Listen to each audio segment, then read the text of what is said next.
السلام علیکم ناظرین، امید کرتا ہوں سب خیریت سے ہوں گے۔ ناظرین، اس ویڈیو میں ایک عورت نے انیردا اچاریہ سے سوال کیا کہ میری بیٹی مجھے بہت مارتی ہے، آپ اس سے اپنے ماں باپ کے حقوق سمجھاؤ۔ تو پنڈت نے لڑکی کو سمجھایا اور لڑکی آ کر ماں کے چرن چومنے لگی۔ ناظرین، اس پر ڈاکٹر ذاکر نائک نے بھی ایک بہت خوبصورت بیان دیا ہے، وہ بھی دیکھیں گے انشاءاللہ۔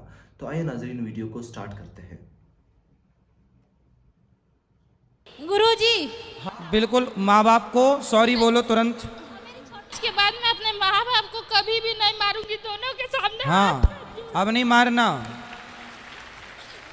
صرف اللہ کی عبادت کرو اور اپنے والدین کی خدمت کرو، اپنے ماتا پتا کی خدمت کرو، اور اگر دونوں میں سے ایک یا دونوں ضعیف ہو جائے، بوڑھے ہو جائے، تو ان کو اف تک مت کہو، لیکن ان کے ساتھ عزت سے پیش آؤ اور اچھے طریقے سے بات کرو اور خدا سے دعا کرو، اے رب ان کی خدمت کر جس طریقے سے انہوں نے مجھے پالا پوسا۔ اللہ سبحانہ تعالیٰ فرماتے ہیں سورہ اسراء میں، سورہ نمبر 17 آیت نمبر 23 اور 24 میں، اللہ تعالیٰ فرماتے انسانوں سے کہ آپ صرف میری عبادت کرو۔ انسانوں سے کہتے ہیں تم صرف میری عبادت کرو اور اپنے والدین سے حسن سلوک کرو۔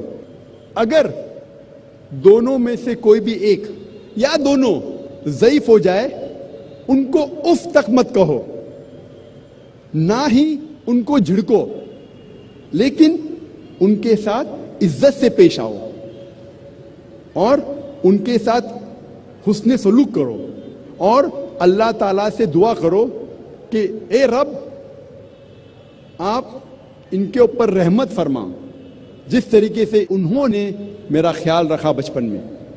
اور اللہ تعالیٰ فرماتے سورہ انعام میں، سورہ نمبر 6 آیت نمبر 151، بِوَالِدَيْنِ احسانًا، ہم نے انسانوں کو کہا ہے، فرض ٹھہرایا ہے کہ وہ اپنے والدین سے حسن سلوک کرے، اور یہ پیغام دہرایا گیا ہے سورہ لقمان میں، سورہ نمبر 31 آیت نمبر 14، اور سورہ احقاف سورہ نمبر 46 آیت نمبر 15 میں کہ وَيَسَّرْنَا الْإِنسَانَ بِوَالِدَيْنِ احسانًا، انسانوں کے لیے فرض ہے کہ وہ اپنے والدین کے ساتھ اس نے سلوک کرے، اور اس کے بعد خصوصاً اپنی ماں۔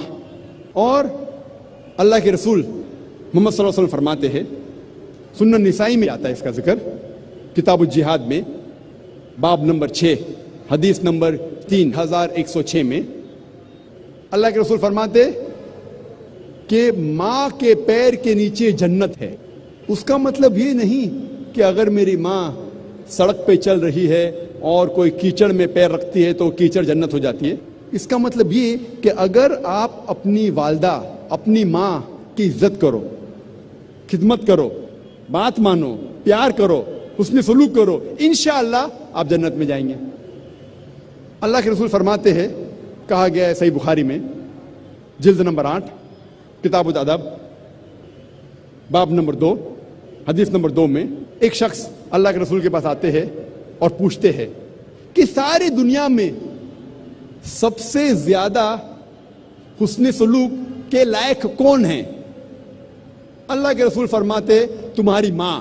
وہ شخص پوچھتا ہے اس کے بعد کون؟ اللہ کے رسول پھر سے فرماتے تمہاری ماں۔ وہ شخص پوچھتا ہے اس کے بعد کون؟ پھر سے اللہ کے رسول فرماتے تمہاری ماں۔ اس کے بعد کون؟ پھر چوتھی بار اللہ کے رسول کہتے ہیں تمہارا باپ۔ اس کا مطلب 75% حسن سلوک کے لائق ہے ماں، 25% باپ، 3/4 حصہ حسن سلوک کا جاتا ہے ماں کو، 1/4 حصہ جاتا ہے باپ کو۔ اس کا مطلب یہ کہ ماں کو ملتا ہے گولڈ میڈل، سونے کا تمغہ، ماں کو ملتا ہے سلور میڈل، چاندی کا تمغہ، ماں کو ملتا ہے برونز میڈل، تانبے کا تمغہ، باپ کو ملتا ہے کانسولیشن پرائز، صلح بخش انعام۔ یہ ہمارے آخری نبی، آخری رسول محمد صلی اللہ علیہ وسلم کا کہنا ہے کہ والدہ زیادہ حقدار ہے حسن سلوک کے۔ ابھی ہم تذکرہ کریں گے اسلام میں خواتین کے معاشرتی حقوق